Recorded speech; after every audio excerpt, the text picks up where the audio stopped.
I'm on my way to meet a three-time Premier League winner and England legend who's been prolific during his time stateside. You might just recognise him. Well, fancy seeing you here, Mr. Lampard. Hello, mate. How are you? Good to see you. Very good, thanks. All good? Yeah, very good. Lampard, good hit, super hit. Lampard goes for the chip. Oh, beautiful. Absolutely beautiful from Frank Lampard. Here you are, 38, still going. Yes, still here.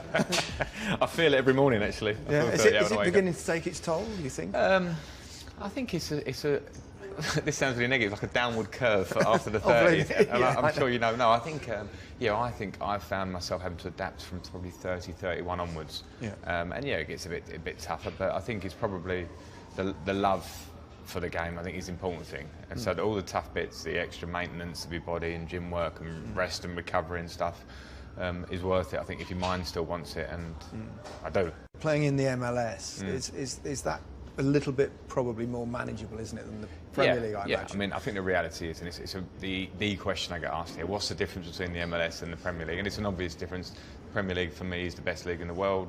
Tradition, great players come in there, lots of money, bringing in the best in the world.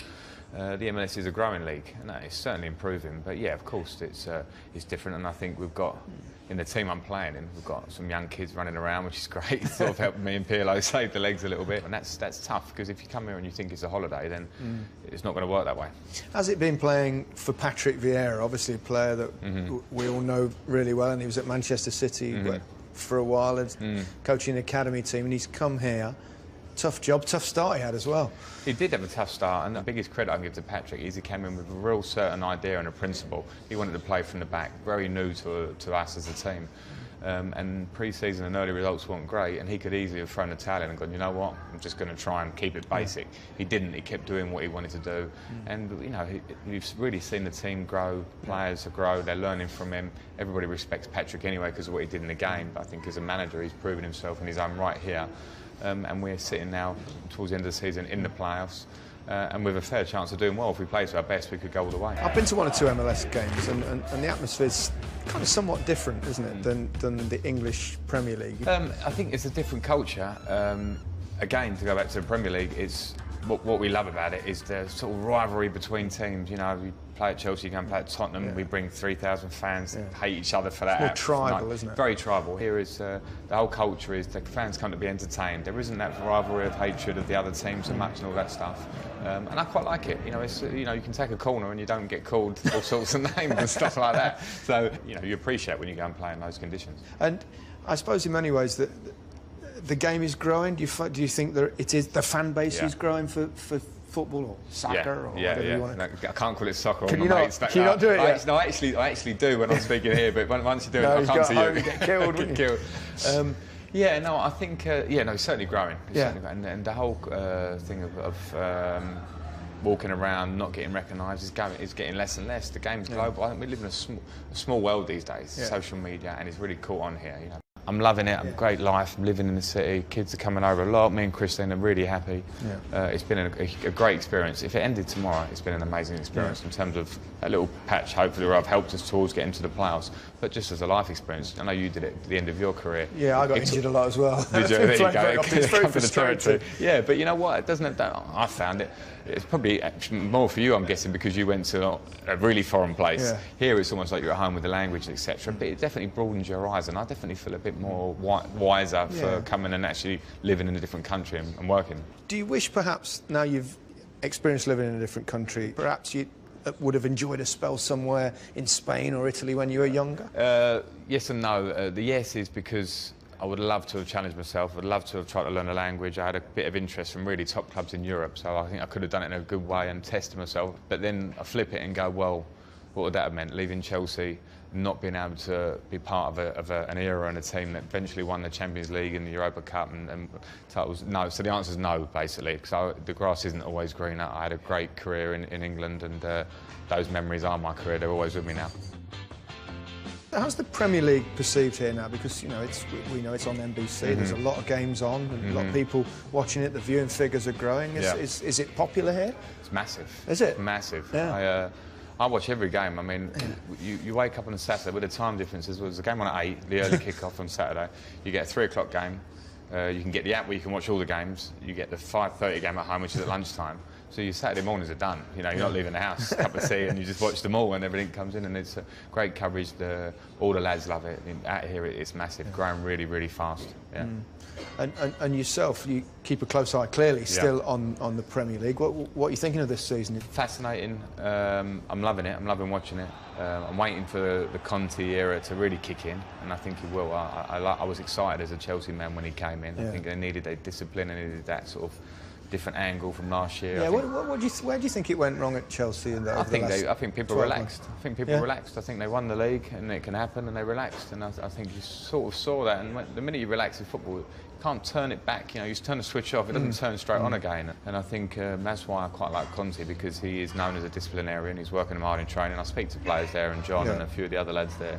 And he's working them hard, he's trying to organise them on the pitch, and I've seen good signs. I think they'll be there or thereabouts, but I'm not sure they'll win it this year. But to get back in the Champions League will probably be seen as a positive if they get in the top 4. Jose Mourinho, your boss at Manchester United, has he still got it? Yeah, he's still got it, of course he has. I think he's still got it, and you know, again, I think he's trying to find the best team. I think improvement here will be to get in the top 4. I'm not sure they can win it with what they've got. Even though Mourinho is a great manager, I think there's something not quite there yet. Who do you fancy to win the Premier League this season?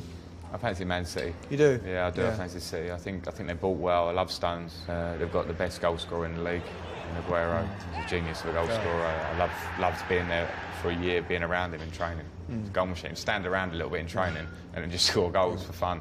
Would you like to play for Guardiola? Yeah, I would.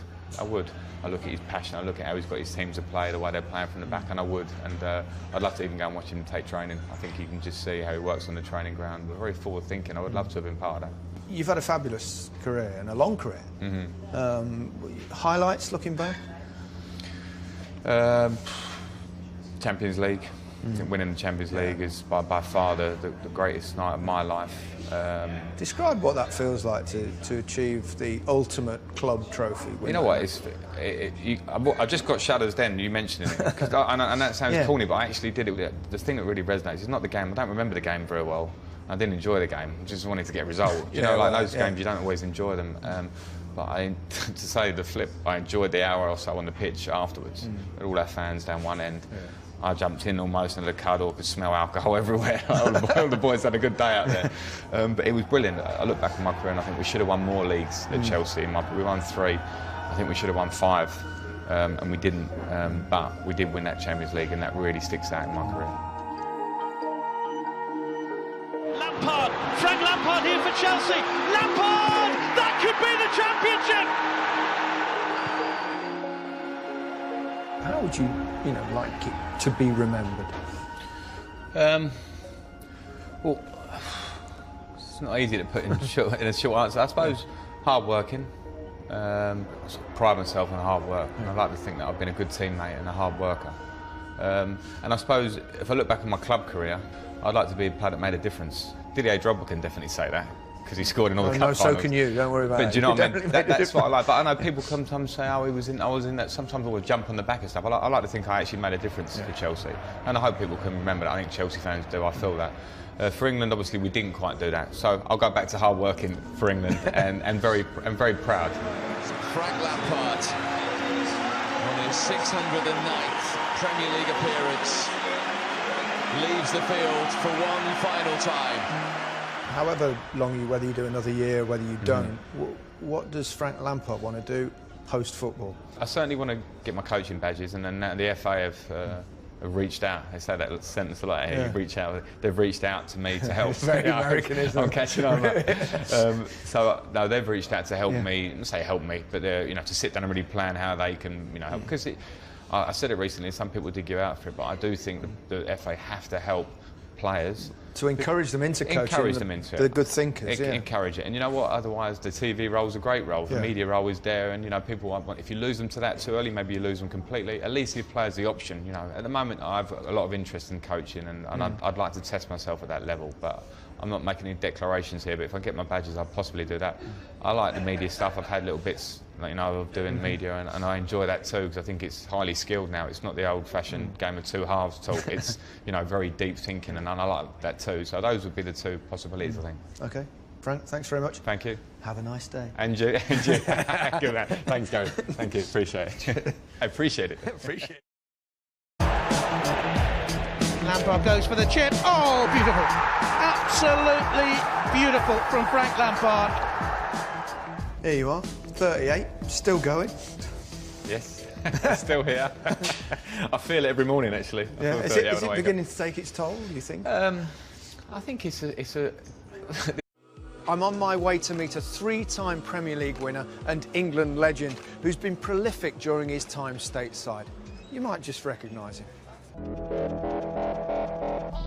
Well, fancy seeing you here, Mr. Lampard. Hello, mate. How are you? Good to see you. Very good. All good? Yeah, very good. Lampard, good hit, super hit. This sounds really negative, like a downward curve after the 30s. Yeah, I'm sure you know. No, I think, I think I've found myself having to adapt from probably 30, 31 onwards. Yeah. And yeah, it gets a bit tougher, but I think it's probably the love for the game, I think, is the important thing. And so all the tough bits, the extra maintenance of your body and gym work and rest and recovery and stuff. The MLS is a growing league, and it's certainly improving. But yeah, of course, it's different. And I think we've got, in the team I'm playing in, we've got some young kids running around, which is great. Sort of helping me and Pirlo save the legs a little bit. And that's tough, because if you come here and you think it's a holiday, then it's not going to work that way. Has it been playing for Patrick Vieira? Obviously, It's worth it, I think, if your mind still wants it, and I do. playing in the MLS is that a little bit probably more manageable, isn't it, than the Premier League? I imagine. I mean, I think the reality is, and it's the question I get asked here: what's the difference between the MLS and the Premier League? And it's an obvious difference. The Premier League for me is the best league in the world. Tradition, great players come in there, lots of money, bringing in the best in the world.